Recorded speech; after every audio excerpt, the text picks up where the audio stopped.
We have an upcoming Apl64 release. We're currently on 25.09.8, and 25.09 is coming. We in terms of John, we'll determine the exact timing, but I anticipate at least another 2 weeks to add a few more goodies there. So what we're going to talk about today is an excerpt of what's in the release. So that's why I have this little caveat here. The document does not describe all the modifications. And of course, since we haven't actually published the release yet, there could be some changes, okay? So I'll just go over the table of contents so you get a summary of what we're going to talk about. There's some improvements to Excel. There's the system function that has to do with the probability. When you're dealing with, as far as databases, there's a need for a null in certain the situations. We've created that. There's a new round function because there's a number of options that are in .NET that are useful for certain purposes. Frank has created some new system functions that might be useful for colossal files. There's a get value tip extended for the function. You're all familiar with the value tip. Well, this is a system function. I'll describe it a little bit more. There are some improvements to Quad NFE, EDSS Worksheet Editor, help and documentation improvements, variable and the function editor improvements, a number of things on the Windows as far as the deployment of APL the 64, the Windows runtime executable, and the cross-platform component, and some improvements in the APL64, the workspace engine. So let's get started with the Excel. So in this example, we want to create a little workbook at a certain path. Just for the purpose of this example, I deleted it, and then I created it. And the initial the worksheet that's always out there is the sheet 1. So we've added this new action called rename worksheet. It has a little, it may seem like a simple thing, but there's a number of things that under the covers it has to do. So you can be reading about this in as far as documentation, okay?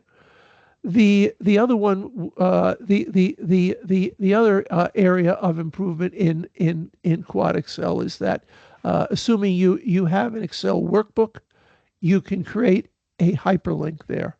I'll get into more about the possible, as far as uses of this, when we get into the EDSS, the editor. But in any case, assuming that you've created a workbook, you have a link to it. Okay, the action is add the hyperlink, the workbook name, and the sheet name, and then the range in that sheet where the hyperlink is going to go. This range does not have to be a single cell, but in most cases, it is a single cell. But this is the range where the hyperlink goes. Then if this is an external link, there are two kinds of external links. One is an email, and the other is a web address. So in this example, I've shown a little web address. There's a second, the address for an internal link. If, for example, you want to point to a place in the existing workbook, an existing sheet, the current sheet, or some other sheet, then you leave the external link blank, or as far as quote, and you put the internal link here, okay? And then there's the little tooltip, which really is a comment, okay, in Excel. So that if the person hovers over the link, then this is what they're going to see. And the actual text of the link that's in the cell itself, that's what you would see there. So that's as far as syntax of this thing. It's actually fairly simple. Okay. And so as far as this example here, the after it was created, then this is what you can see from the opening up that Excel workbook and doing a right click on the cell and saying you want to just to examine the as far as details to so that's that. Okay. Then there's the analogous action to remove an existing hyperlink. This is a little bit different. Here I'm removing the hyperlink in a specific range. But if you exclude the as far as range, then will remove all the hyperlinks in the specified sheet. Okay, but if you also exclude the sheet and the range, then it'll remove all the hyperlinks in the specified as far as workbook. Okay. All right. We have a new the system function. There's a toolkit. It's called MathNet, and it's been out there for a while. And for a bunch of the linear the algebra stuff, we currently have a quad MathNet a system function.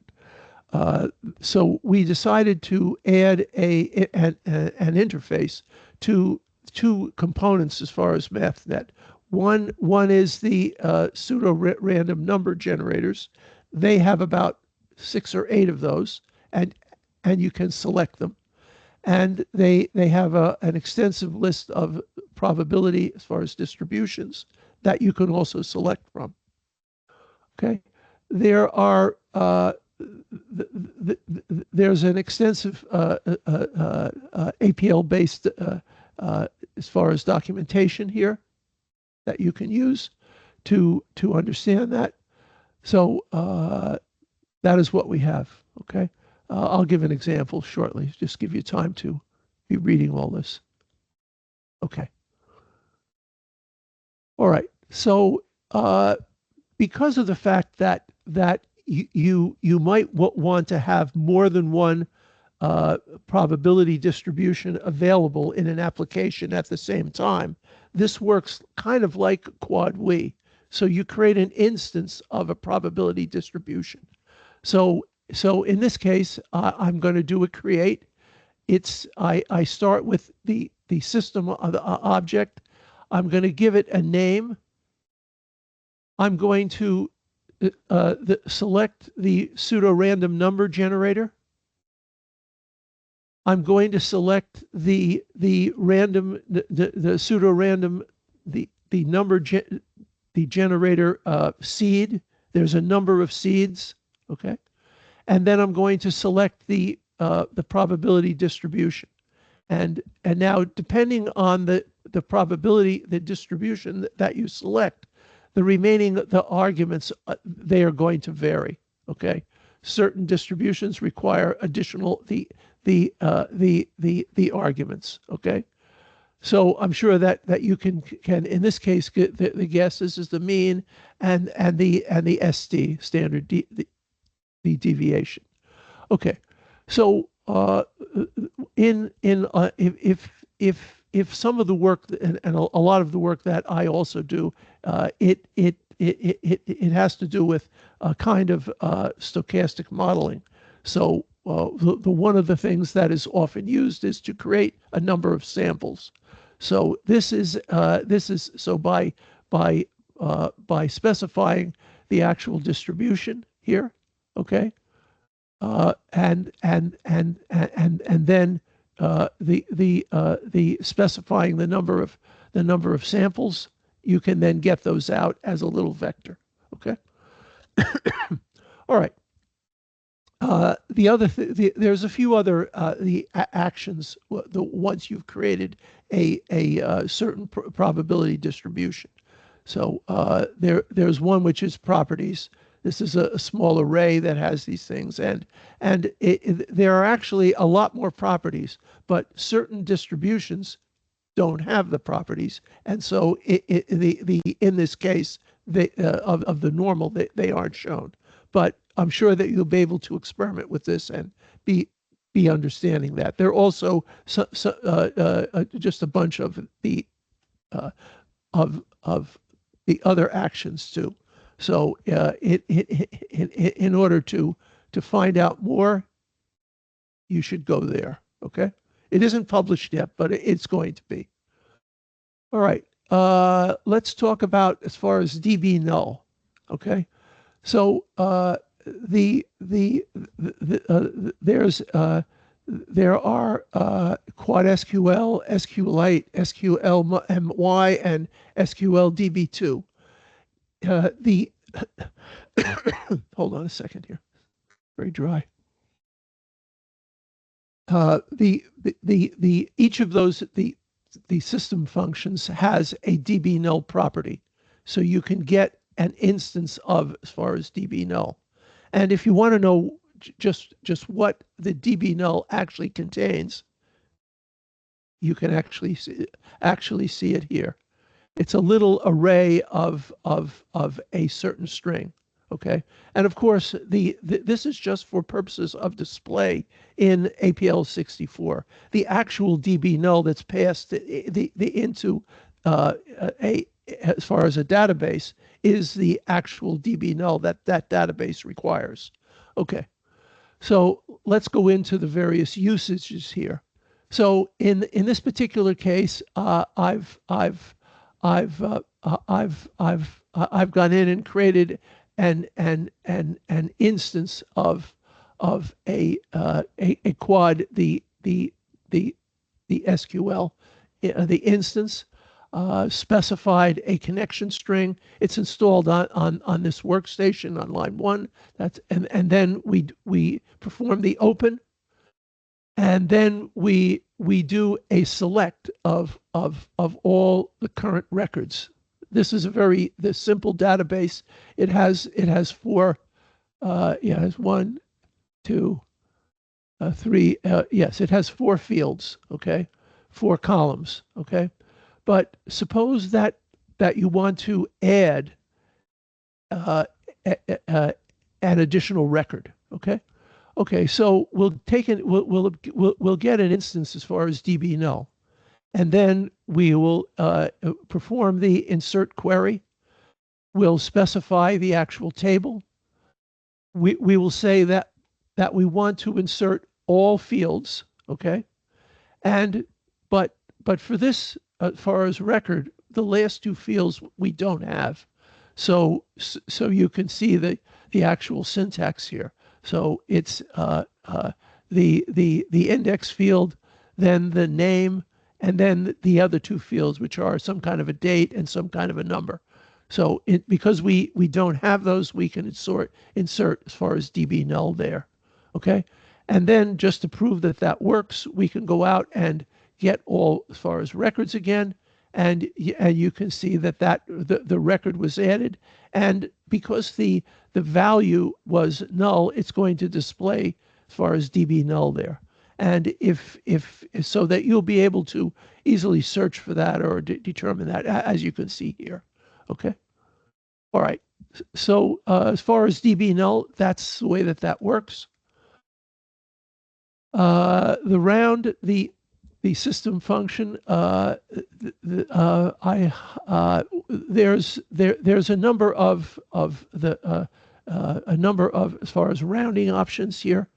Okay, these are all part of as far as .NET. I believe that the round type 1 is the common one that we would normally write an APL function for. Okay, so you can specify that in the arguments here, the left-hand side is optional. If you don't put in the left-hand side, then the arguments are 1 and the number of digits is 2. That's just what we decided to use for the default. But if on the other hand you want to specify just the number of digits, you can, and then that will still default to the type of rounding type 1. If, on the other hand, you can also specify the number of digits and also the, as far as rounding option. And the argument, the array is the any type of the APL array. Okay, of course, the values inside of that array, only the, as far as double elements, are going to be rounded. Okay. All right. Give you time to read that a bit. Okay, and there's a little chart which you'll find inside of the documentation just to illustrate all the various types of rounding. Okay. I'm not going to spend time on that. You'll be able to study that inside of the documentation. All right. So for the colossal files, we have these two new functions. I'm really not an expert at them, but in terms of Frank Yang, when he comes back as far as vacation, I'm sure he'll have some more to talk about that. Okay. Give you time to read that a bit. All right. This is an interesting one because a customer, an APL programmer, they asked for this, but I had in the back of my mind an additional use for this. I'll go into that. So the GVT stands for get the value tip, and E for extended. So if you create an APL variable of any type, and you call this the system function on it, you will get a small vector of the three elements. Now you can also call this on a function. You can also call it on some other objects too. But if you're calling it on a variable, then the first element in the vector is the text as far as variable, then the variable name, and then a little recipe that if you were to execute that, you would get back the original the as far as variable. Okay. The ultimate use that we plan to be using this for is that I'd like to have an interface with, as far as GitHub, for an APL workspace, or even actually 2 or 3 or actually more APL workspaces. And it's easy to imagine that you can have and of course, as far as GitHub works on plain text files, it does not work on workspaces or on XML stuff or anything like that. It works on a plain text file. So you can easily imagine that the representation in plain text of an APL function is just as far as quad VR. That's easy. But suppose but in APL, which is different than virtually all other programming languages, as far as data is included along with source code. So if we want to do a representation of as far as data, which is the APL variables, then we need a plain text as far as just a way to be representing an APL variable as far as plain text. So the ultimately what's under the as far as covers here, as far as GVTE, will enable us to create a plain text version of an APL workspace. Of course, if you have a locked function, it's not going to show that. But for all the other functions and for all the variables, and you can choose this, you'll be able to get a plain text as far as a version of the entire workspace. And then that means that it can be included in a GitHub a repository, and there's a lot of good utilities within GitHub that you can use to compare and all of that, which is really quite nice. Okay, but we don't have that yet. But as far as GVTE, yes, it is coming, and you can play with that if you wish. All right. As far as native files, we've added just a couple of additional actions. One is as far as get length, that returns the number of bytes in a file. That is that are actually the on disk. Okay, I've been trying to find a way to get the number of bytes not on disk, but that I'm not sure that it's even available. But I don't know. Okay, all right. And then there's a Boolean, the operation if a file is a read-only file. So you can provide the file name on here. So you have, is it read-only, and then the as far as file path. Okay. I anticipate that we will enhance the quad NFE to expose the additional permissions that a file shows. Okay, but we haven't gotten to that yet. I don't know if we will actually. Okay, a couple of small things that we've changed. In the prior the version, the branch did not go across the Apl64, the Apl64 Apl now 32 boundary. So that was a limitation, and that has been relieved. Okay, and the same thing is that a disclose of a Unicode, the character, as far as variable, that was not supported in the prior the release, but in this new release, it's going to be. Okay. Let's see. Yes, the EDSS, as far as the worksheet, the editor. Let me just get this a little bit centered better. There it is. There's an option to when you perform an export of an EDSS as far as worksheet, you can export it to an Excel as far as worksheet. Okay, and there's a little pull down that occurs here that you can say to save the value of a formula, or you can save the actual text of the formula. Okay, so that's available.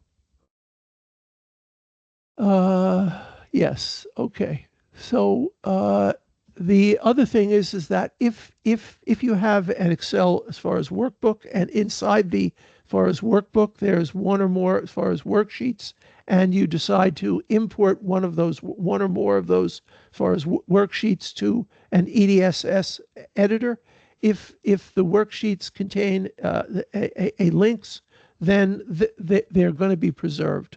Okay, so if you import it, you can also inside of the EDSS editor, if you right click on a cell or a range, there's an option to create create, edit, or else to as far as delete a link.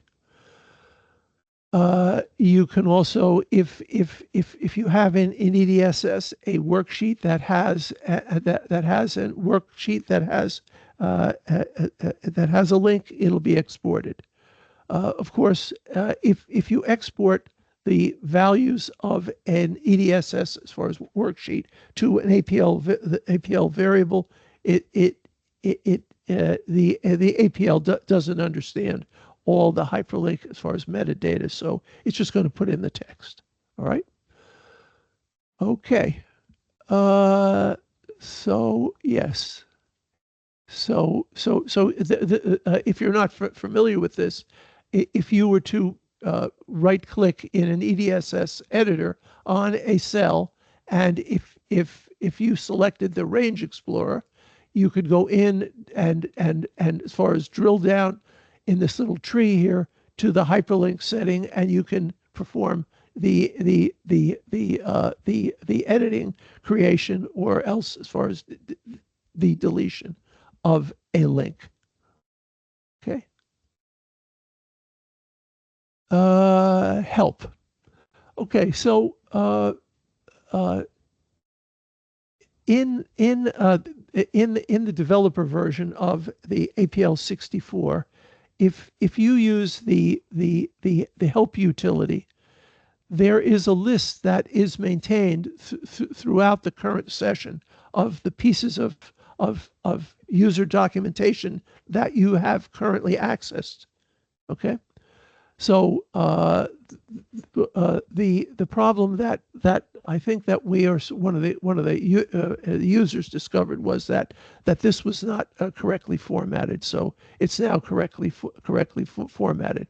So if you want to know the help the help as far as the info that you've accessed, and you want to actually as far as this list is an active list that you can double click on. So if you wanted to, as far as just return here, you can. Okay. Let's see. Yes, as far as downloading. Okay. So this is a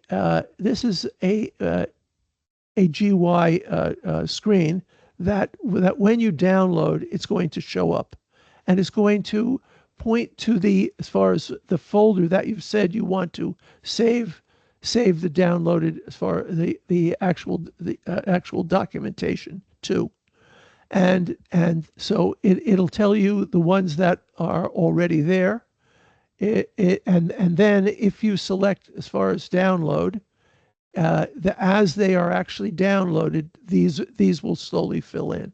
Okay, and if there's a problem with either the internet connection or the documentation, the timeout is too short, then it'll indicate the ones that you can't download.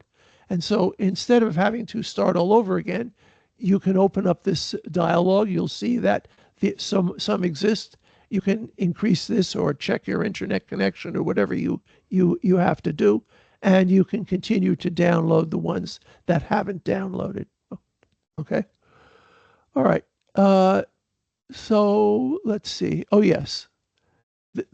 So when you downloaded the Apl64, the various files, the documentation files, there was a restriction that was found that is really not an Apl64 as far as the issue. It was a restriction on Adobe Acrobat and a restriction on the way that a browser actually worked. There are restrictions to try to open a local file. That is considered a security risk. So in order to overcome that, what we've done is that when you've selected to use the local as far the local help files, there's a little tiny as far as enclosed server that is there that will that will display the help files in the as far as the actual browser that you've selected on the machine, and you don't have to close it to open it and all that other nonsense. The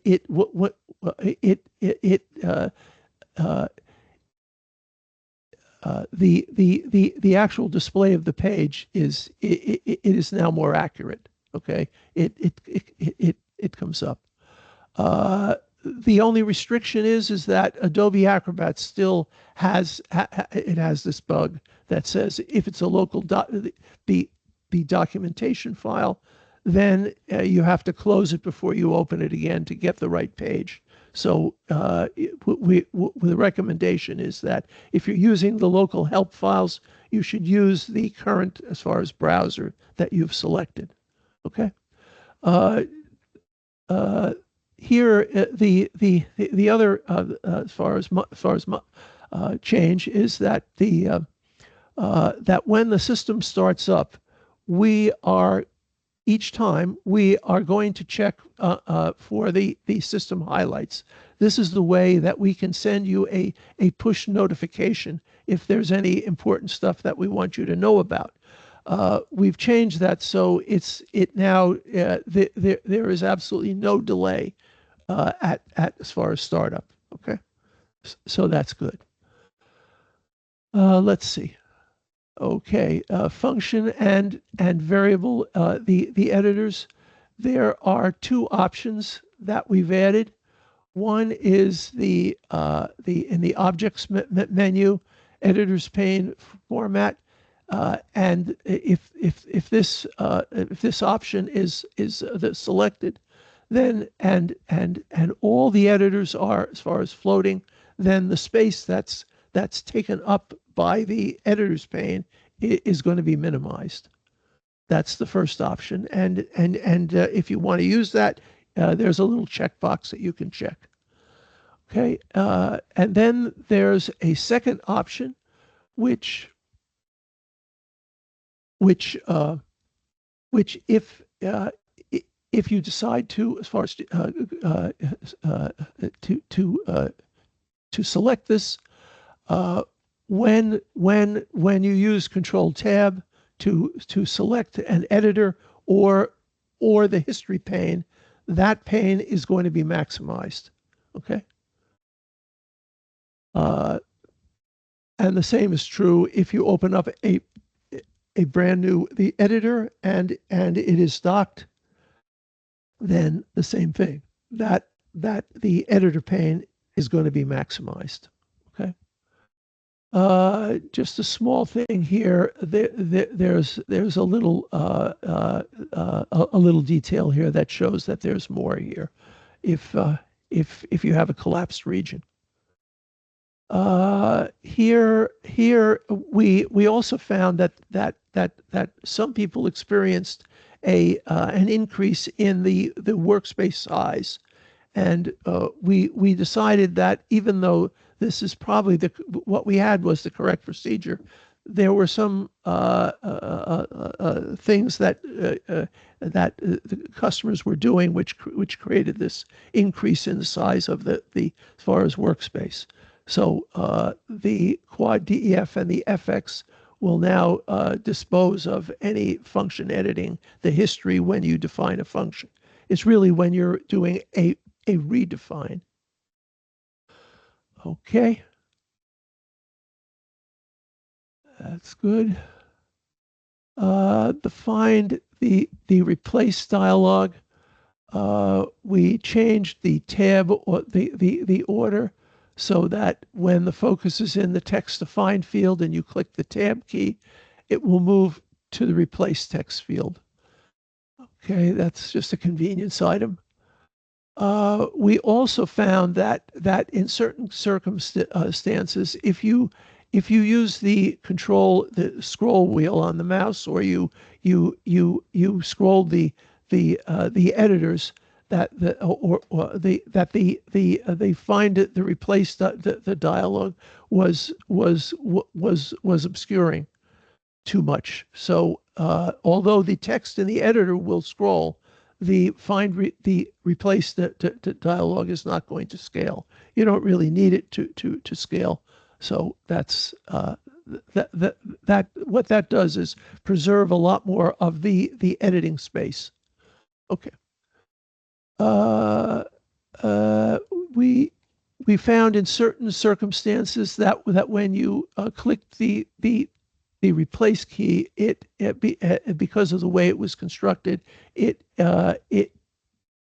would replace the next match. Let's see. Yes, over here there's a new option, which is here. It's under Edit.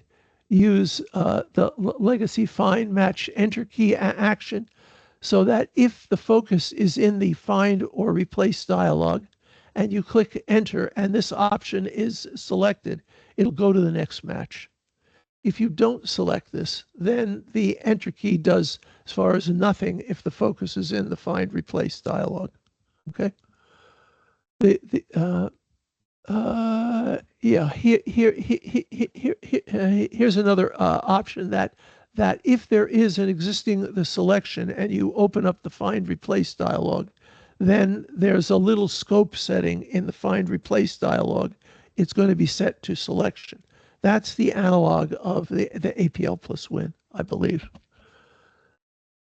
Yes, this one's another small item that when you did a replace all, the input caret was well,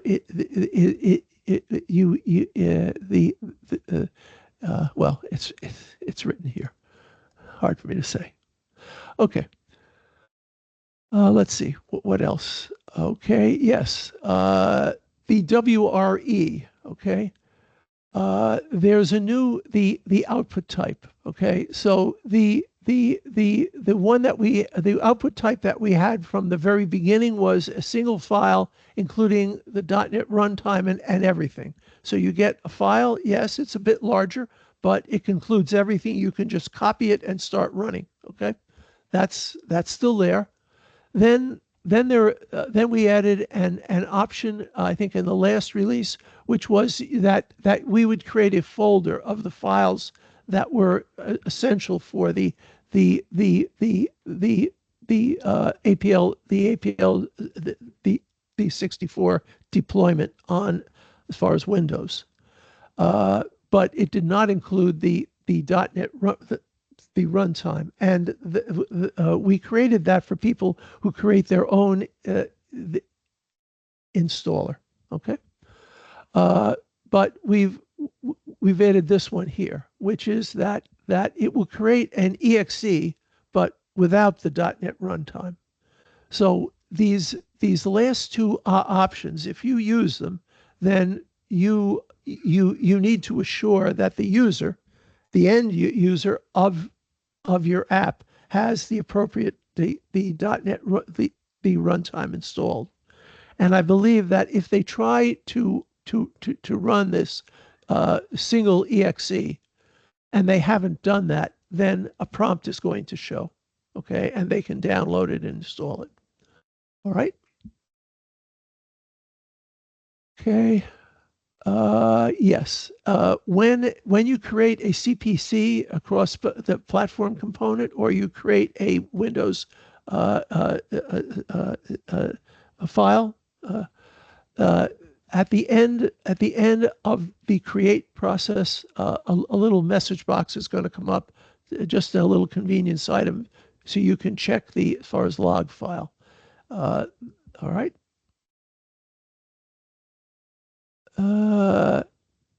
Yes. We've added a requirement that when you create a WRE, just like when you create a CPC, you need to load the applicable as far as workspace first. Okay. That's just a requirement. It means that that we can be assured that the workspace that is going to be included is the one that we've examined and shown in the creation dialog.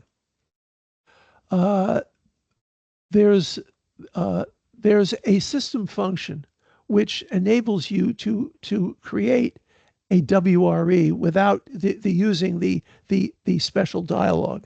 And one thing that was actually missing there was a way to set the creation the configuration file, which is an XML file. Now, some APL programmers used quad the XML to as far as do that, but again, that might be beyond the interest of some customers. So we decided to create a new a WRE quad the WRE action. So you specify the action over here. That's the value action. And then there's a chart, which I'm not showing here because it's long, for every field in this screen.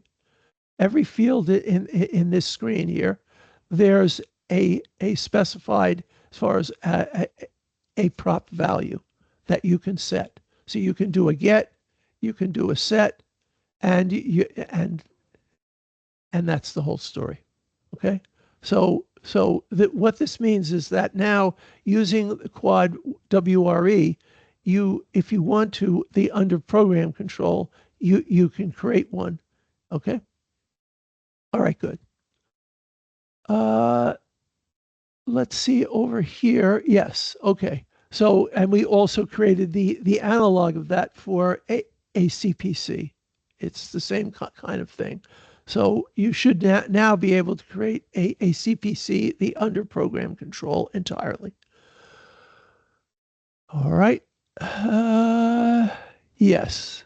Okay. So one of the things that we want to have for a CPC is that when it's deployed in a .NET app, that the .NET programmer, who is not necessarily an APL programmer, is going to get the look and feel of the way that the any other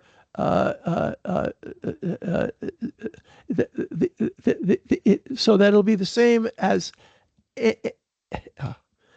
any other as far as package. So in order to, as far as do that, the one thing which we didn't have in the prior release is a way to create IntelliSense as far as the and so what we decided to do, based on a suggestion from a programmer, APL programmer, is that we're using a modified version of a public comment. So you're all familiar with this part of a public the comment. But if you add these little additional characters, then you can specify what is composed by an IntelliSense documentation. Okay. So if you I'm sure you all know that if you're going to create a CPC, inside of the CPC is going to be a workspace, and in that workspace, it's going to contain one or more Apl64 functions that are of a public type. Those are the ones that are exposed. Okay, and so in the headers, in the headers of those functions, you have that colon public as far as prefix. Okay, and so you can put these. Now I've illustrated these things here. You can space them. They don't have to all be at the top. That's fine. Okay. Well, we've created a little tool here. If you're in the editor and you have a public function, then there's a create IntelliSense scaffold. It can't be filling the in these things because it doesn't. The only thing it knows is that this is a double and this is a double for X and Z. But the idea here is that with the scaffold, you'll then be able to be entering what the meaning of X and also Z are. That would be understandable to the end user, which is a .NET programmer. Okay, so this will create a little scaffold depending on the header. Okay, now if you have a host of these functions, so suppose So suppose you've actually done this, and for X, you've said that X is the value to be square rooted, and Z is the square root. Of course, this is a simple example. Suppose you've completed those things. When the CPC is created, an additional file is going to be included in the CPC, which is the XML format IntelliSense help file. Okay. So, and the way that's done is that when we create the CPC, we look for these things, and that is the basis of creating that XML format IntelliSense file. Okay, and when the end user, who's a .NET programmer, is inside of C# and says, okay, I'd like to find out more about Square with IntelliSense, which is the name of the, as far as method that's created here. It doesn't have to be square with it, and you can have whatever name, of course. If the mouse is the hover over that, it will show the IntelliSense.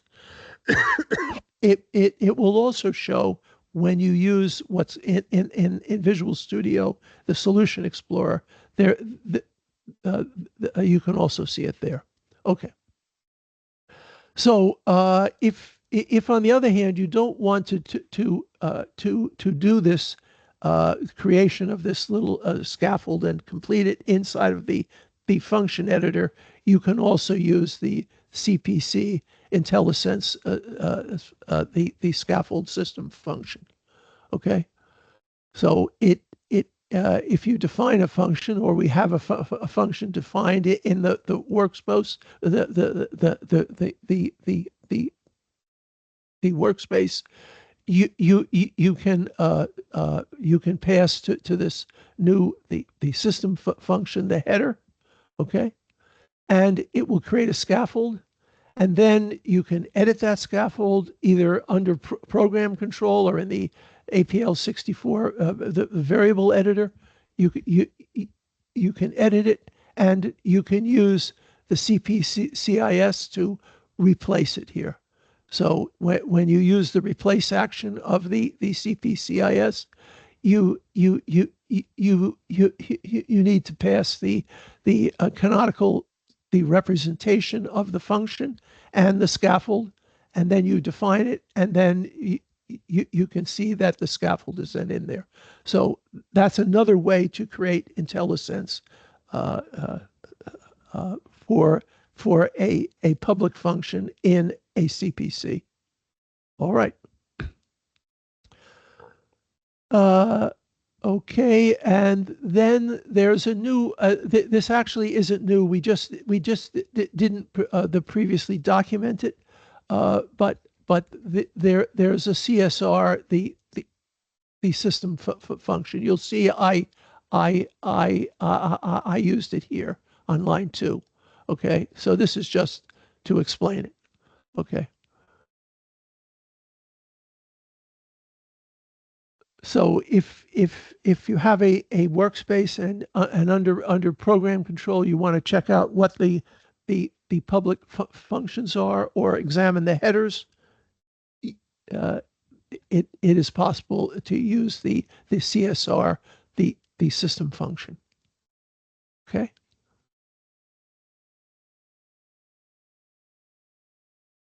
All right. We updated an important example. If you go out to help, developer version, cross-platform, CPC, cross-platform component in web server with the browser, the GUI, that example has been expanded, and it's an easy to follow thing. It has a number of steps which you can do yourself. Extremely easy. Okay, let's see. Oh yes. So the next thing we've added is an enhancement to the workspace engine. So the workspace, the engine, the way it works is you can create instances in Apl64 of the engine. You can do all the usual things, the loading and the executing of various functions. Well, we've added an AsyncCall action, and async. So I'm not going to. You can be reading it just as easy here. An AsyncWait, an FOFI action, a CallNow action, and a quad progress. The last two things, CallNow and as far as progress, are for the communication between a workspace engine instance and the client APL that created that instance. Okay. So the user documentation for the workspace engine has been updated by using AsyncCall and async the wait. You can control a whole pool of workspace engine servers. Okay, so you use the call method to make a request. Okay, and each of those is an independent request. It's all done inside of that engine. Okay, and at the end of and the way that this works, that if instead of using async call you'd use call, then so suppose you have this example. You have your APL client APL. Client APL creates a workspace engine instance, and then you go quad. You use the workspace engine, the system function, and you say call and a certain function name with the left and the right, the arguments. Because you're using call, that call is going to wait until the workspace engine has completed the operation, so that the order of the execution in the client APL at the point that you call workspace engine call is going to stop until the engine instance has completed it.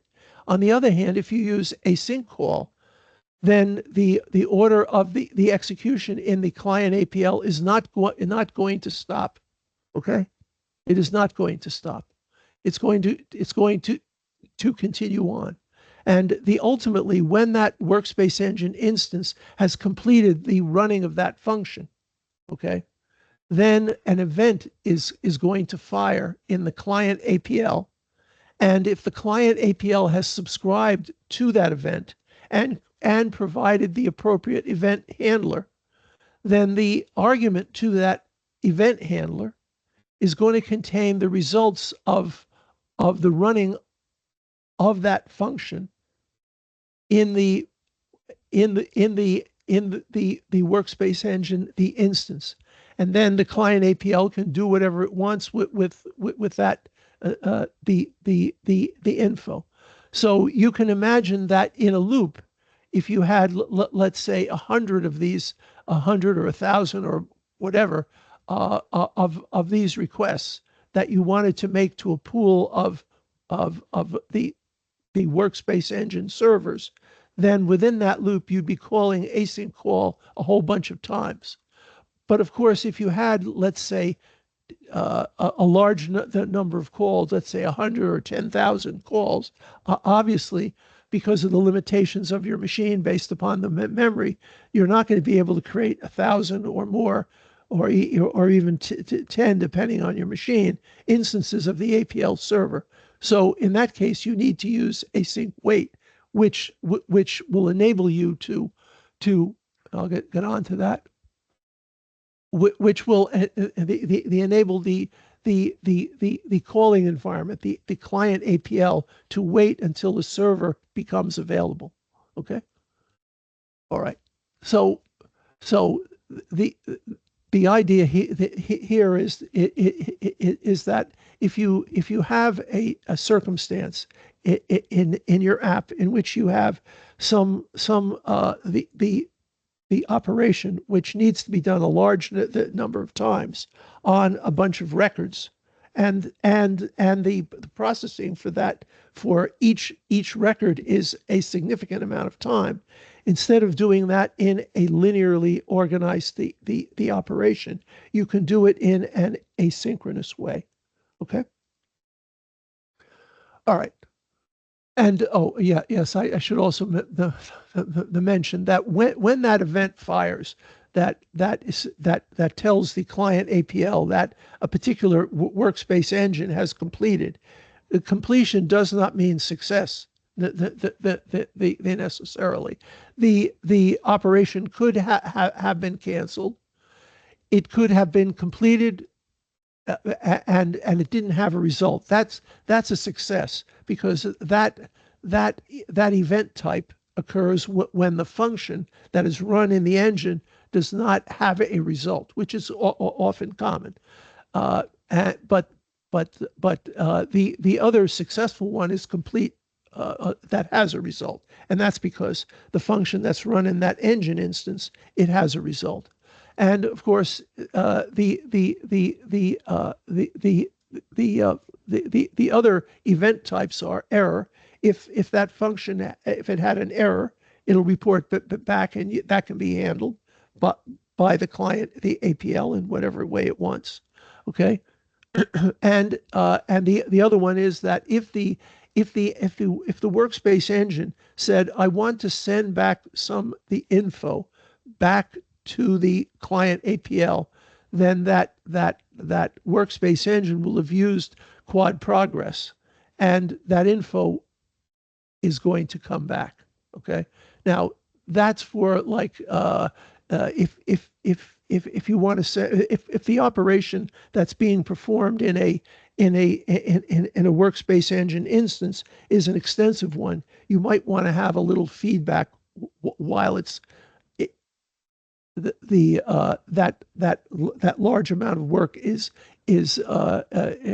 actually done. So that's the use of progress, and you can use the progress as many times as desired. Okay. Joe? Yes. I'm just going to interrupt for a second because it's 12 I can hardly hear you, Sonia. Oh, Joe, I'm just going to interrupt for a second because it's 12 o'clock. So I think we should maybe entertain some questions if people have on what you presented so far. But Sonia, can you fix your microphone? I can hardly hear you.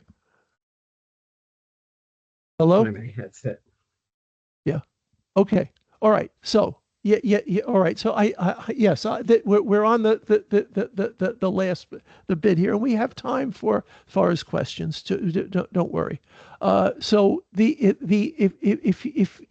the client APL wants to communicate while the workspace engine server is performing something, then the client APL can use the CallNow action, and it will send the info to the engine server. Okay, and the same as far as the progress, it goes the other way. That's from the server back to the client, the APL. There is one more action, which is a simplification of the use of AsyncCall and the wait. I won't go too much into this, but it's essentially instead of creating your own loops and worrying about async wait and all of that, you can just a fan out, the fan in structure. You can specify the number of servers, the workspace path, the function name, and then the function timeout to limit the time that function can run. And then the arguments are what the arguments are is a vector of all the requests. So it's so if you have 10,000 requests, function arguments will be a 10,000 long APL as far as the vector. And if you use this action, what will happen is the servers are going to be created, and it will start to use those servers to carry out these as far as requests. Okay. So yes, I'm going to stop now, and if you have questions, that's fine.